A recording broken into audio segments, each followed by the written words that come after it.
महाराज जी, इनका एक और प्रश्न है कि पवित्र नदियों में सिक्के डालने की कोई धार्मिक मान्यता है क्या? मान लो गंगा जी हैं, यमुना जी हैं, 1 रुपए का आटा ले लो और घोर करके उसको ऐसे गोली गोली बनाओ और डाल दो, तो उसमें मछली है, कछुआ है, वो पालेंगे। रुपया डालने की कौन सी बात है? अरे रुपया के किसी के को वस्तु पदार्थ खरीद के दे दो। रुपया गंगा जी में, यमुना जी में डालने की जरूरत है? कोई शास्त्र आज्ञा नहीं है, ये सब मनमानी आचरण है। जब डालते हैं तो मैं मना करता हूँ कि भाई क्यों डाल रहे, तो वो बताते नहीं है, बोले तुम्हें क्या मतलब है, सब डाल दे। हाँ, नहीं, आजकल लोग मनमानी करते हैं। हम कहते हैं गंगा जी, यमुना जी, इनमें जैसे आप है ना, 1 रुपया, 2 रुपया, 4 रुपया का आटा ले लो और उसकी गोली गोली बना के डालो, तो छोटे छोटे जो जल जंतु होते हैं वो खाएंगे, प्रसन्न रहेंगे, उनका भरण पोषण होगा। रुपया डालने से किस काम में आएगा? हम तो देखा है केसी घाट में वो लड़के जो होते हैं ना, वो गोल गोल वो चुंबक, हाँ, रस्सी में 3-4 बाल के ऐसे डालते हैं यमुना जी में, और वो चिपक के निकल आते हैं। ऐसे दिन भर लगे रहते हैं जहाँ ज्यादा यात्रियों का आवागमन होता है। हमें लगता है ऐसा करे, 1-1 रुपया अगर तुम्हें दान करना है ना, तो तुम एकत्रित कर लो, एक गोलक बना लो, 1-1 रुपया। अब 100 रुपया है, 100 रुपया का हरा चारा लेकर गाय को डाल दो, या 100 रुपया किसी बीमार आदमी के काम में दे दो, या 100 रुपये का भोजन किसी को पवा दो। गली कूचे में बैठे हुए ऐसे लोग गरीब हैं जो हम पर दया करने के लिए बैठे, भोजन पवा दो। ऐसे रुपया फेंकने से क्या फायदा है जी। अजय जी, सारण। महाराज जी, आपके चरणों में कोटि कोटि प्रणाम। महाराज जी, नेत्रों के ब्रह्मचर्य को परिपक्व करने के लिए प्रारंभिक दशा किन किन सावधानी? ये बहुत चंचल हो रहे हैं, सब में नासाग्र दृष्टि रखनी चाहिए। बैठने पर नासाग्र दृष्टि रखनी चाहिए, चलने पर एक धनुष केवल। इतने में हमें पता है कि गाड़ी आ रही कि नहीं आ रही है, कौन आ रहा है, कौन जा रहा है, बस इतना। ऐसे नहीं देखना चाहिए। जो चाहे आपन कल्याणा, सुजस सुमति शुभगति शुभ नाना, सो परनार लीलार गोसाई, तजो चौथ के चंद किनाए। जो अपनी शुभ गति चाहता है, मंगल चाहता है, कल्याण चाहता है, वो माताओं बहनों की तरफ आंख मिलाए नहीं। ये दैवी शक्ति हैं, भगवान की निज शक्ति अंगभूता है, इनके चरणों की तरफ देखे। और अगर अपना कल्याण चाहता है तो चौथी के चंद्रमा को जैसे नहीं देखा जाता, ऐसे किसी स्त्री के मुख की तरफ ना देखे। गोस्वामी तुलसीदास जी कह रहे हैं, नहीं, भ्रष्ट होने में देर नहीं लगेगा, वो फिर पतित हो जाएगा, गलत आचरण वाला बन जाएगा। और जब बैठे तो ऐसे बैठे, शांत बैठे, अपने नेत्र को यहाँ देख, दोनों दृष्टि, इसे नासिकाग्र दृष्टि कहते हैं। ऐसे बैठे, बहुत गंभीरता की, सावधानी की जरूरत है। मनुष्य जीवन जितना आप संभाल कर चलोगे उतने देवत्व आता जाएगा, दैवी संपदा आती जाएगी। और संभाल करके चलोगे तो भगवान के सद्गुण आते जाएंगे। ये सब जो दुख, शोक, चिंता, भय, डिप्रेशन, ये सब पापी पाप कर रहे, मनमानी आचरण कर रहे, मनमाना भोजन, मनमाना व्यभिचार, मनमाना नशा, जैसे आवे रुपया, तो डिप्रेशन में नहीं जाओगे, नहीं करोगे और क्या करोगे? जब पाप बढ़ेगा तो करोगे तो क्या करोगे? परेशानी तो आएगी। अभी धर्म से चलो, नहीं हमें रुपया नहीं चाहिए, जो मेरी मेहनत की कमाई का 100 रुपया है, हम उसकी नमक रोटी घर में खाएंगे जाके, हम 500 रुपया एक्स्ट्रा लेकर के बेईमानी के रबड़ी नहीं खाएंगे। आप देखो कैसा बनता है। लेकिन तभी सब हाहाकार मचा हुआ है।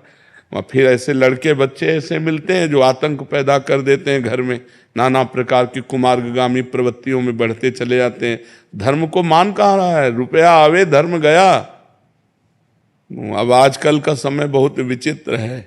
पहले था कि धन गया तो कुछ नहीं गया, स्वास्थ्य गया तो कुछ गया, लेकिन चरित्र गया तो सब कुछ गया। नहीं, अब इसका उल्टा कर दो, चरित्र की महिमा नहीं रह गई, पवित्रता की महिमा नहीं रह गई। वो केवल धन मिले, केवल मनमानी आचरण हो, तो फिर इसीलिए दुख, शोक, चिंता, भय, यही सब पाप दिमाग में छाया हुआ। नहीं, मनुष्य जीवन आनंद के लिए मिला है। हर पल एक दिव्य पवित्रता, एक दिव्य आनंद, दूसरों को सुख पहुंचाना, निरंतर नाम जप करना, परोपकार करना, अभी आनंद आ जाए।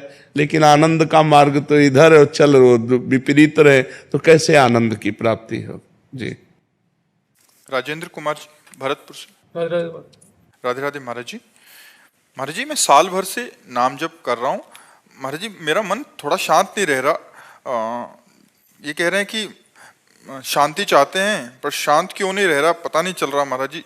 जाप भी करने का प्रयास कर रहा हूँ, फिर भी कामनाओं को जब तक हम कंट्रोल नहीं करते तब तक शांति सुख नहीं मिलता। बिन संतोष न काम न साही, और अछत काम सुख सपने नहीं। जब तक ये कामनाएं जिंदा हैं तब तक ये हमें जिंदा रहने नहीं देती, ये अशांत करती रहती है।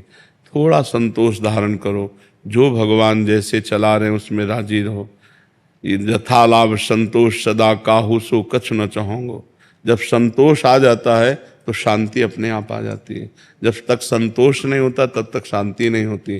कोई न कोई कामना अशांत करती रहती है, कोई न कोई बात अशांत करती रहती है। नींद भी नहीं पड़ती है। नहीं, आप ये विचार करो कि अगर कोई अंदर बात ना हो तो परमानंद जागृत हो जाए।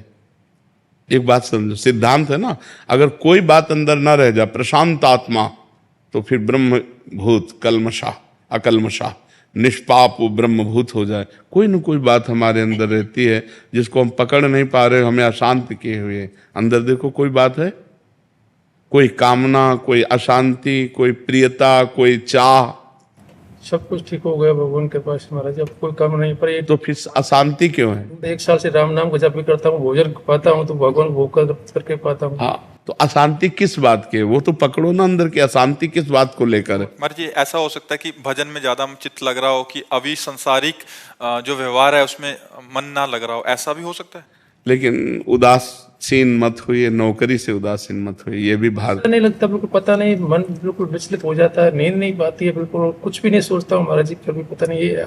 अगर भजन से नींद नहीं आएगी तो परेशानी नहीं होगी। एक बात है समझ लो, अगर भजन से नींद नहीं आएगी ना, कि भजन करते हुए पूरी रात व्यतीत हो गई और नींद नहीं आई, तो परेशानी नहीं होगी। और अगर शारीरिक कुछ कमी मतलब ऐसी जो जिससे नींद ना आवे, तो उसको डॉक्टर को दिखा लो किसी। आप आनंदित रहिए, आनंदित रहिए और अंदर के विषय को देखते रहिए। हमें तो लगता है कि आप 1 साल से नाम जप कर रहे हो, हम लोगों का जीवन नाम जप करते हुआ। ये जरूर है, जैसे अब हमसे पूछो, हमारे मन की पूछो तो लगता बंद कमरा एकांत शांत, पर हमको ड्यूटी दी है भगवान ने, वो हमें करना है। अपने मन को रोक करके हम ये बात करते हैं, आपसे प्रश्न उत्तर करते हैं, आपसे बात। तो जब हमारा मन भजन में लगने लगता है तो संसार व्यर्थ लगने लगता है सब, तो फिर वो अच्छा नहीं लगता है, फिर अच्छा नहीं लगता। पर ऐसा होने पर भी अपने कर्तव्य का पालन करना चाहिए। मन मार करके अपने कर्तव्य का पालन जैसे हम कर रहे हैं ऐसे आपको करना चाहिए। और नींद वाली बात तो मुझे कम समझ में आ रही है कि जैसे दिन भर भजन करे तो डट के नींद आ जाती है, थक गए ना तो नींद आ जाती है। यदि भजन करते हुए रात पूरी निकल जाए और नींद ना आवे तब तो और आनंद आता है, डिस्टर्ब नहीं होते। हमें लगता है कुछ मतलब ऐसे शरीर की मांग है किसी औषधि की जिससे हमारा दिमाग शांत और स्थिर हो जाए। जैसे जोई जोई प्यारो करे सोई मुझ भावे। आशीष पचौरी जी। श्री हरिवंश महाराज जी। महाराज जी अपने गुरु की कृपा को कैसे महसूस किया जा सकता है? जब हमारे अंदर भजन की प्रवृत्ति बढ़ने लगे, गंदे आचरणों से मन भयभीत हो जाए, भगवान प्यारे लगने लगे, दूसरों में भगवान की भावना होने लगे, दूसरों को सुख देने की भावना होने लगे, तो समझना चाहिए हमारे ऊपर गुरु प्रसन्न है, हमारे ऊपर गुरुदेव की असीम कृपा है। गुरु कृपा का स्वरूप है गुरु के द्वारा निकले हुए जो वाक्य हैं उनको मंत्र मानकर उनकी आज्ञा का पालन करना, तो इससे गुरु प्रसन्न है। तभी माना जा सकता है। मनमाने आचरण हो और गुरु प्रसन्न हो ऐसा नहीं है। गुरु के शास्त्र के अनुसार हमारे आचरण हो, निरंतर नाम जप हो, जीवन में भगवत प्राप्ति की प्रबल लालसा आ जाए, गंदे कामों से भय लगने लगे, तो जानो हमारे ऊपर भगवान प्रसन्न है, गुरु प्रसन्न है, संत प्रसन्न है।